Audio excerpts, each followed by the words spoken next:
In this lecture, we will discuss about the periodic table, which is the primary source of information we have on all elements known to man at this point.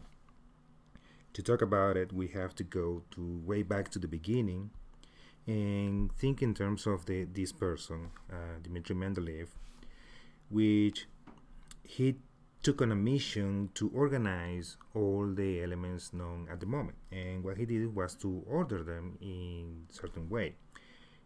This is how that periodic table looked at the time, but as time went by, what he saw was those elements, when he organized them by atomic mass, he saw a repeating pattern of properties. Meaning, let's say one of the easiest properties to measure was the melting point of a substance. You just have to heat it up and check what the temperature was at the time that a substance was melting. So if you start by atomic mass, then you see that the melting point was increasing. Let's say melting point increase, and after a certain number of elements, he noticed that okay, the melting point was increasing. At some point, for a particular element, the melting point went down.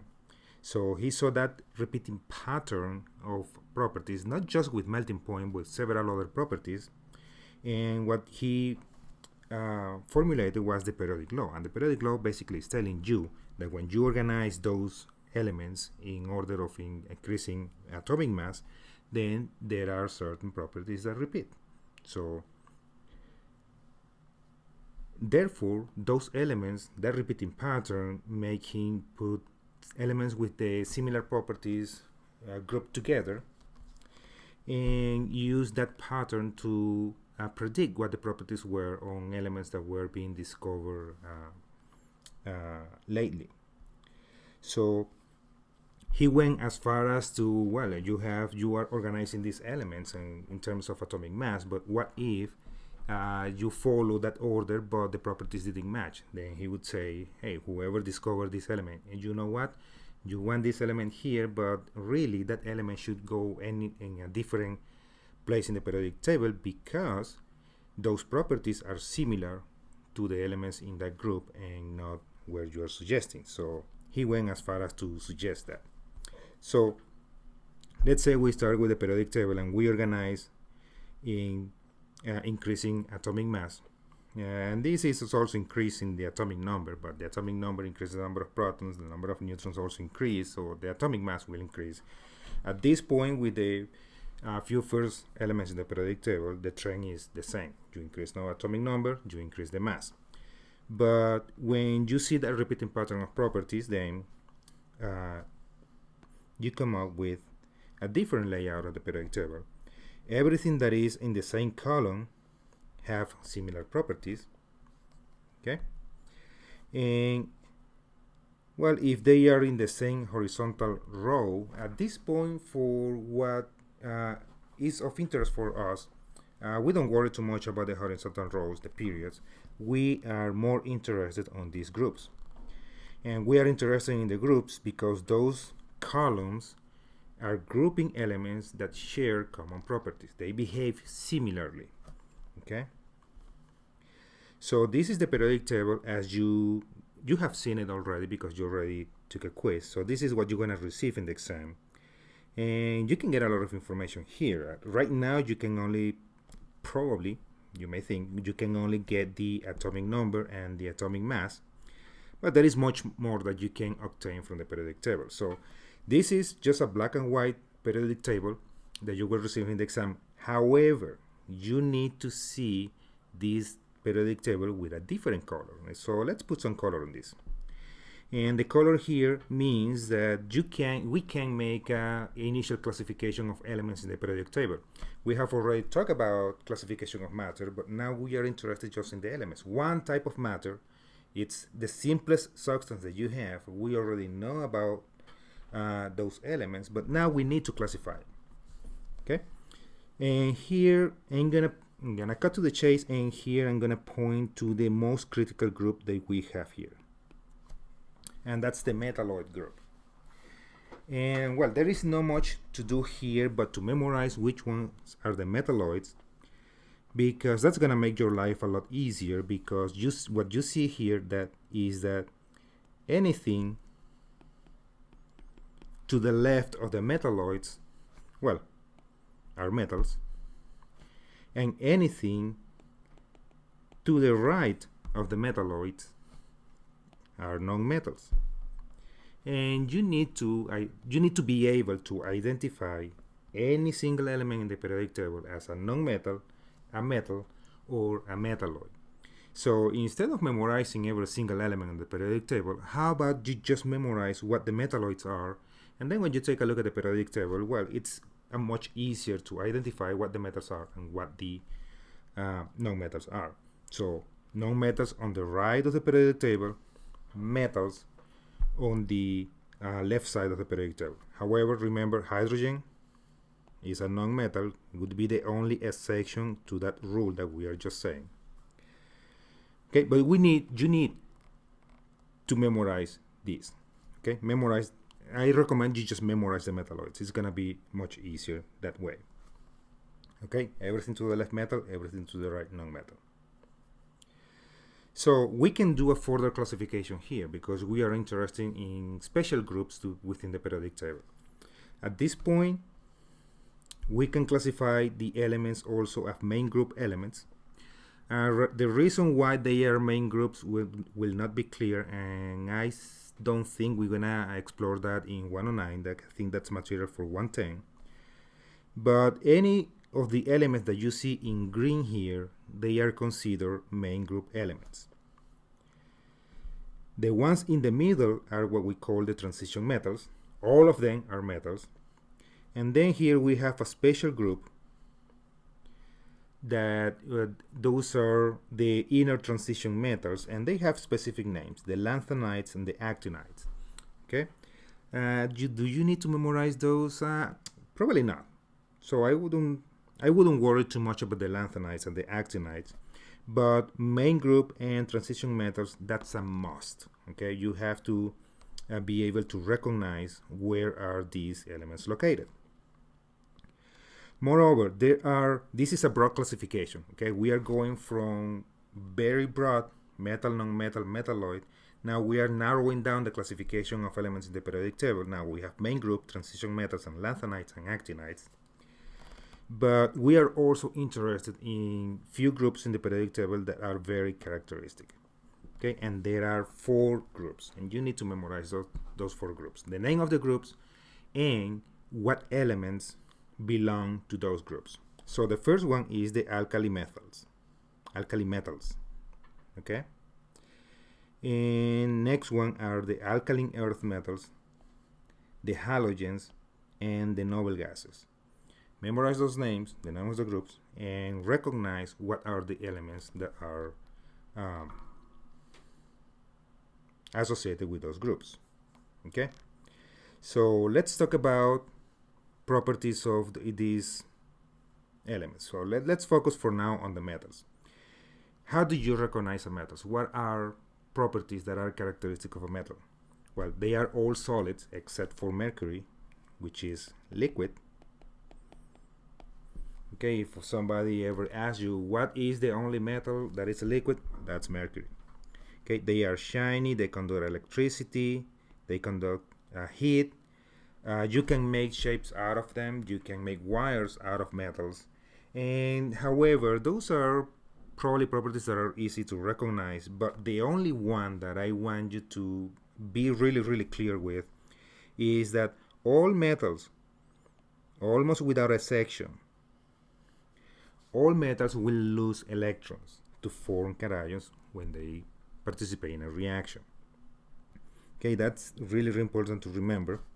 As you saw in the previous periodic table, most of the elements in the periodic table, and that we can associate a number with that now, is 75% of the elements in the periodic table.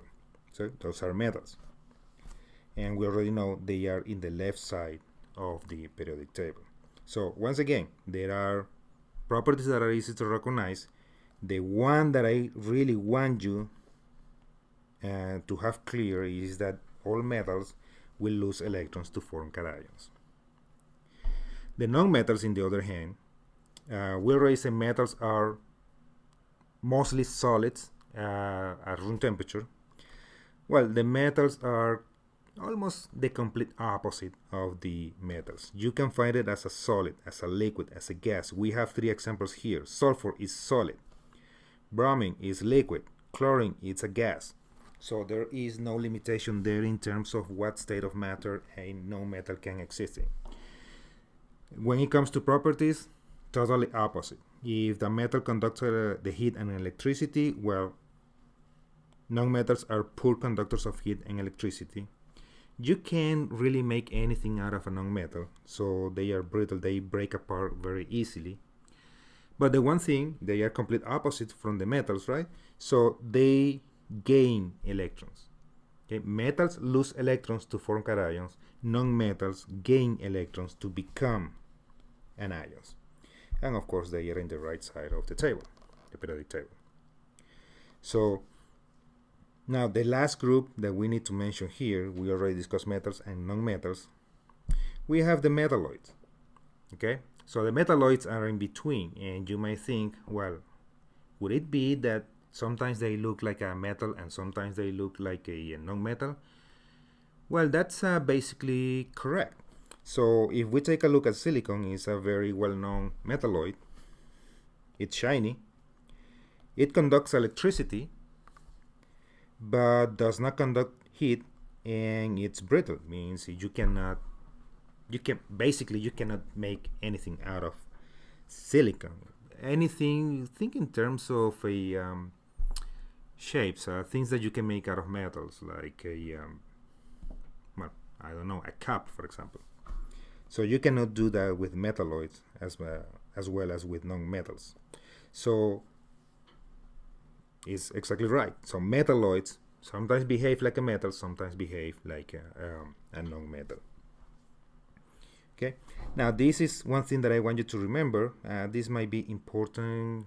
Well, it's gonna take a while because that's gonna be 107. They are semiconductors. Okay. We are not gonna explore what a semiconductor is in this class, but remember that metalloids are usually associated with semiconductors, so they are really very important elements for man. So another important groups, hydrogen. Well, we refer to hydrogen as the hydrogen group, but hydrogen is by itself. Okay, it's a nonmetal. It's colorless. It's a diatomic gas. Okay. And let's take that a little further. It's a diatomic element. And if we go back to the definition of molecules, molecules are made out of two or more atoms, right? So we can take this a little further and say that hydrogen is a molecular element. And what that really means is that hydrogen in nature doesn't exist as the atom. It's always, if it's just hydrogen, the element, it will be combined with another atom, so it's going to be a molecule. There are a few other elements that do the same thing. Nitrogen, oxygen, fluorine, chlorine, bromine, and iodine. All of them are molecular elements, and yes, you have to memorize that too. So hydrogen usually will react with nonmetals and they produce molecular compounds. Okay, and when it reacts with metals, then their name of the compounds are hydrides, and they are ionic compounds. You don't have to worry too much for exam 1 about this. That's what comes next. So once we are done with periodic table, which is going to be pretty soon, the next section that we will discuss is ionic and molecular compounds. Okay, when combined with halogens, if they dissolve in water, they will form acids. Again, that's down the road. You don't have to worry too much about that. And then we move into the alkali metals. The alkali metals are right below hydrogen. Hydrogen, that's a special place for hydrogen because basically you cannot put it anywhere else. So it has its own space reserved there at the top of the periodic table. But the group 1 alkali, the group 1 metals, the alkali metals, they are metals, but they are soft. You can cut them with a knife. They have low melting points, low densities, but they are very, very reactive. You will never find a group 1 metal by itself in nature. It's going to be always combined with something else. So all compounds that you can obtain from an alkali metal is going to be soluble. When we refer to soluble, we are referring to water solubility. Produce colorless solution and will give you an alkaline solution when reacting with water. Okay, again, this is stuff that we're going to be useful down the road. And then we move into the alkali earth metals. Okay, they are, in terms of properties, well, if you can cut a alkali metal with a knife, well, when you move into the alkali earth metals, they are harder, so not so much. So you have to use something else to cut them. They are still reactive. They are not as reactive as the alkali metal, meaning sometimes the alkali metals will react violently. For example, if you put a piece of sodium in water, well, it's gonna start reacting with water, will produce hydrogen. It may cause an explosion because that reaction releases heat. And heat with hydrogen, which is a fuel, well, that doesn't go very well. So normally you can see an explosion.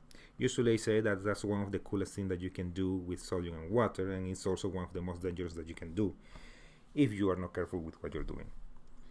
So all compounds of alkali metals are soluble, not the case for alkali earth metals. So most of those compounds, particularly the oxides, will be insoluble in water. Okay, they are basic, that's why they are called alkaline earth, and the alkali metals, well, those compounds will also be basic. They react similarly with water. They will produce hydrogen. However, the reaction will not proceed as fast or as violently with as with the alkali metals. We move into the halogens. Remember, we are just reviewing the most important groups in the periodic table because they give you a lot of information. So the halogens, they are non-metals. All halogens are diatomic, and we already saw all the halogens will be present in, it's the only group in which you have all states of matter. There are halogens that are gases, there are one halogen that is a liquid, and then you have a halogen that is a solid. Now, they are, if the alkali metals are very reactive, and they are the most reactive metals in the periodic table, well, the halogens are also very reactive. They are the most reactive non-metals. So it should be good that you remember that.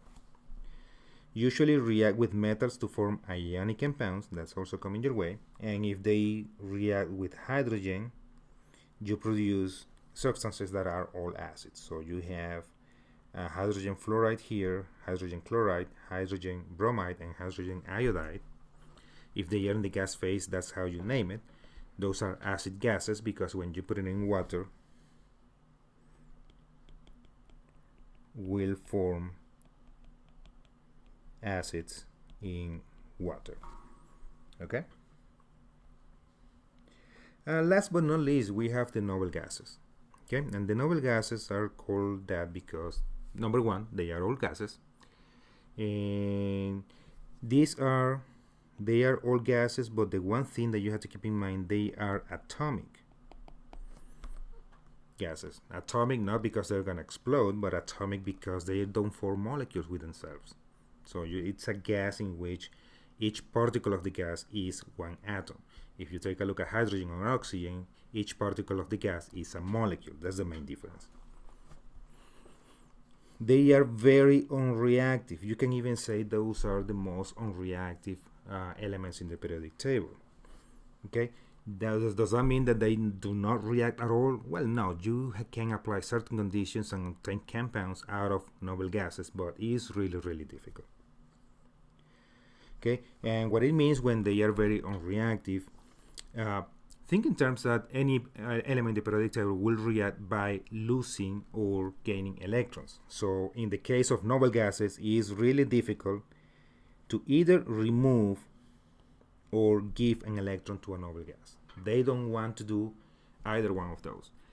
Metals, they are ready to go by losing an electron, and non-metals are ready to go by gaining one electron. Noble gases don't go in any of those ways. So don't want to lose an electrons, don't want to gain electrons.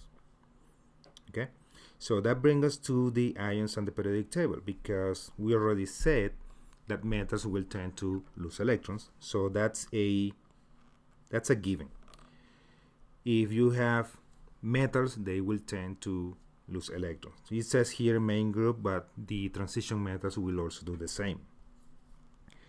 And the main group non-metals will tend to gain electrons. And there is something that is related with the noble gas, because when metals lose electrons, and actually metals losing electrons and non-metals gaining electrons, they are doing so because they will acquire the same configuration or have the same number of electrons as the nearest noble gas. So they want to look like a noble gas.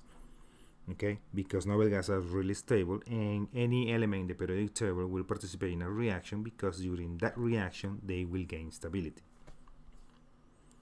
So now we have the periodic table here in a different layout, because now we have the groups that we already know, the alkali and earth metals, and the rest. But now we see charges there, because there are elements in the periodic table usually will react with a common charge. And that's important to know, because that's dependent on whether when they form these compounds they form bonds, and that bond can be ionic or covalent, and that depends on their tendency to lose and gain electrons.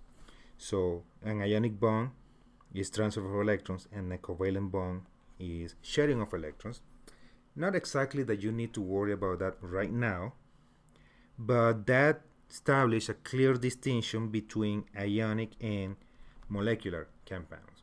So whether there is a transfer of electrons or the electrons are being shared indicates whether the compound that are those elements forming is an ionic compound or a molecular compound.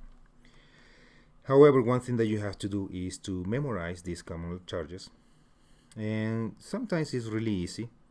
You see here you have group 1, and you take a look at all those elements, and it's always +1. And you take a look at group 2, and the charge that those elements have is always a +2. And by the way, +1 or 1 plus, +2 or 2 plus, it's sort of equivalent. Right now it's okay if you write it either way.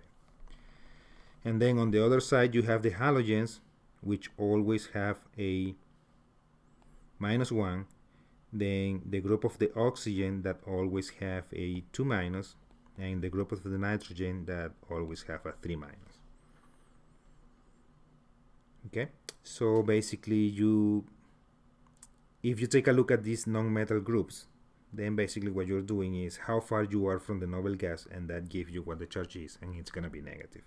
For example, the halogens are 1 space away, the oxygen group is 2 spaces away, and the group of nitrogen are 1, 2, and 3 spaces away from the noble gas. Therefore the charge is 3-. 2- for the oxygen, 1- for the halogens. Okay, that's important to know now, because you will be able, after the exam, we're going to be working on how to name these compounds, and we're going to start writing chemical formulas, which brings us to the last thing that we're going to discuss here for the exam. How do you represent those chemical compounds? We are sort of familiar with the first one that we're going to discuss, and the first one, what you just see there, is the molecular formula. The molecular formula, it gives us, each one of these representations give you a different type of information. Okay, so the molecular formula is indicating what type of atoms you have in a given compound and the number of atoms that you have there. For example, here we have CH4, that is 1 carbon and 4 hydrogens. Okay, but that's it. It's just a count. It's counting. It's a counting thing here. It's how many of each one, each type of atom you have there. Now the next one, which is this one, that's the structural formula. And that one is giving you exactly the same information as the molecular formula. Is telling you how many atoms you have and what type of atoms you have, but additionally is showing you how those atoms are connected. Okay, so for example, here you can say, okay, you have 4 hydrogens and all those 4 hydrogens are connected to the carbon. Okay, so that's the additional information that the structural formula is giving you. The next is the one that we call ball and stick model. Each one of these steps is giving you exactly the same information that you have before. Therefore, the ball and stick model is telling you what type of atoms you have, how many of each one you have, how they are connected, but the additional piece of information that this representation is giving you is how they are arranged in space. So how does the molecule actually looks? If you can see a 3D version of this molecule, that ball and stick model is telling you how that molecule would look. Last but not least is the space filling model. It shows you the relative size of the atom. Again, it's giving you how many and what type of atoms you have. It's giving you how they are connected. It's giving you the spatial arrangement of those atoms. But now it's giving you the additional piece of information is that what the size, the relative size of the atoms you have there. For example, from here, it's telling you that carbon is larger than hydrogen. And in a way, we already know that. But here is just, if you put it side by side, then you have an idea of how much larger carbon is with respect to hydrogen. Okay, so those formulas, and here we have a compound. Then this is a representation of titanium dioxide, and you can refer to this as the ball and stick model, correct? Now this is an ionic compound, and the thing with ionic compounds is that there is no, you cannot isolate that particular substance as a molecule. Okay, you can only refer to that substance with an empirical formula, and the empirical formula is telling you that there are 1 titanium atom per every 2 oxygen atoms. Okay, so it's just giving you a ratio of atoms in that substance. Now the story is different with a molecule like benzene, which we can represent with 6,6H6. Is telling you there is 6 carbons and 6 hydrogens in that molecule, and you can see this as 1 isolated molecule. So the molecule exists on its own. In the case of titanium dioxide, you cannot isolate 1 atom of titanium and 1 oxygen, 2 atoms of oxygen on their own as 1 molecule. It doesn't exist. Okay, so but here, if you, what you see in these numbers, C6H6, is that, well, 6, right? 6 carbons, 6 hydrogens. You can actually simplify that. So if you divide by 6, then you obtain CH, and that's the ratio. So 6 carbon atoms and 6 hydrogen atoms, they are in a ratio of 1 and 1. So per every 1 carbon atom, you have 1 hydrogen atom. So that's the information that an empirical formula is giving you. So the main difference between those two, an empirical formula, it's a ratio. It's the smallest whole number ratio that you have for a chemical formula. Now the molecular formula is giving you all. It's telling you how many, the total number of atoms that you have in that molecule. It doesn't matter the ratio. Okay, You want to know if you have that molecule, how many atoms and what type of atoms you have there. The molecular formula is giving you all that information. The empirical formula just giving you limited information, just the ratio of what atoms you have and the smallest whole number ratio of those atoms. So with this, we finish the material for the exam, and this is what we're gonna work on Monday.